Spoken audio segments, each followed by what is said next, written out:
গাজীপুর সদরের হুতাপাড়ার বাসিন্দা শাহ আলম ও আইরিন দম্পতি ৩ দশকের বেশি সময় ধরে বেগমপুর মহল্লায় তাদের বসবাস। ৪ সন্তানের মধ্যে 2016-17 সালে পরপর হারিয়েছেন 2 সন্তানকে। পরিবারের অভিযোগ, বাড়ির পাশের টাইস কারখানার বিষাক্ত পাউডার ও কালো ধোঁয়ায় অসুস্থ হয় 14 বছর বয়সী সুলতানা এবং 13 বছরের সাবিহা। দীর্ঘ চিকিৎসার পরও তারা আর সুস্থ হয়ে ফেরেননি। অনেক ধুলাবালু আসে, বাচ্চাদের ক্ষতি হয় অনেক। এই ধুলাবালের কারণে মনে করেন যে এই ধরনের সমস্যাটা হয়েছে বেশিভাবে। গলার যা কাশাইতো, রক্ত পড়তো, এই দুইটা মাইয়া শ্বাসকষ্টই মারা গেছে। চিকিৎসা নিলাম 12-13 বছর বান্ধা। ডাক্তার খালি সান্ত্বনা দিছে আর চিকিৎসা করে দিচ্ছে। শোকাহত সেই পরিবার থেকে জানার পর পাশের টাইস কারখানার বিষাক্ত পাউডার ও কালো ধোঁয়া নিয়ে জানতে চায় টিম ক্রাইম ফাইল। আমাদের গন্তব্য পাশের সেই কারখানায়। সরজমিনে গিয়ে দেখা যায় প্রতিষ্ঠানটির নাম সানপাওয়ার সিরামিক লিমিটেড। বিস্তীর্ণ জায়গা নিয়ে বনের পাশেই গড়ে উঠেছে কারখানাটি। খোঁজ নিয়ে জানা গেল প্রায় 16 বছর আগে গড়ে তোলা হয়েছে সিরামিক কারখানাটি।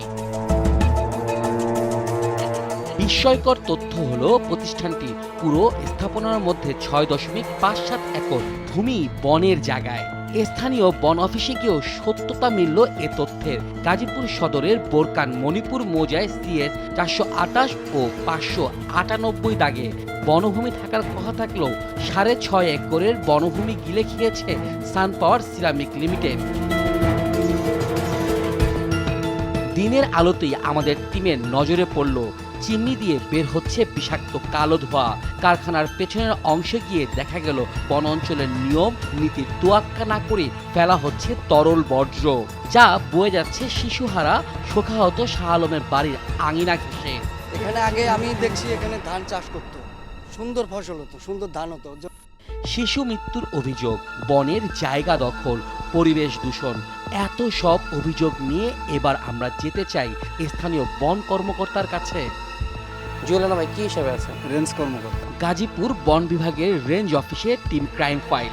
এই দপ্তরের দায়িত্বে রয়েছেন জুয়েল রানা। সান পাওয়ার লিমিটেডের নামের সিরামিক কারখানাটির অনিয়ম নিয়ে এবার আমরা বন কর্মকর্তার মুখোমুখি। সরি, এই অভিযোগটা আমি অতীব দুঃখের সাথে অস্বীকার করছি। এরকম আপনার অভিযোগটা সঠিক নয়। আইনগত সীমাবদ্ধতা আছে, আমি স্থাপনা উচ্ছেদ করতে পারি না। বন কর্মকর্তার যে ধরনের দায়সারা বক্তব্য আসলো তা কতটুকু যুক্তিযুক্ত এবং দায়িত্বশীলতার তা নিয়ে প্রশ্ন থেকেই যায়। তাই আমরা ঢাকা কার্যালয়ে যাব, তবে তার আগে আমরা সান পাওয়ারের পরিবেশ দূষণের চিত্র তুলে ধরতে চাই। এই পানি নিয়ে আমাদের গন্তব্য ঢাকার সায়েন্স ল্যাবরেটরিতে। আমরা দেখতে চাই এই পানির সাথে কি কি কেমিক্যাল যুক্ত হয়েছে।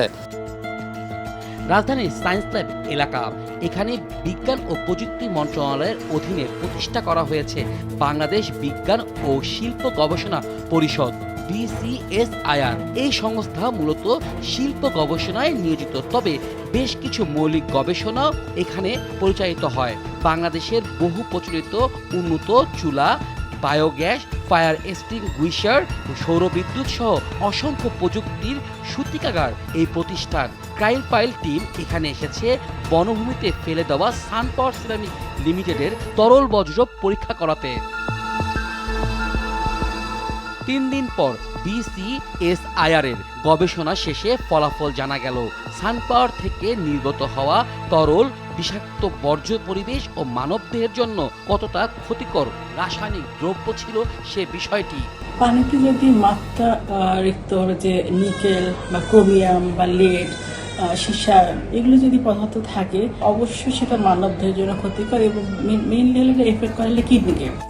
গবেষণা প্রতিবেদন নিয়ে আমরা আবারও গাজীপুর জেলায়। এবার আমরা মুখোমুখি হতে চাই সান পাওয়ার লিমিটেডের কর্তৃপক্ষের। প্রতিষ্ঠানের প্রবেশ মুখে আটকে দেওয়া হলো ক্রাইম ফাইল টিমকে। কারখানাটির হিসাব বিভাগের এই কর্মকর্তার সাথে বাকবিতণ্ডার এক পর্যায়ে জানা গেল প্রতিষ্ঠানটির মালিকানায় রয়েছে চায়না নাগরিক, তবে তারা বিনিয়োগ বোর্ডের মাধ্যমে নিয়ম মেনে ব্যবসা করছেন কিনা তার কোনো সদুত্তর দিতে পারলেন না এই কর্মকর্তা।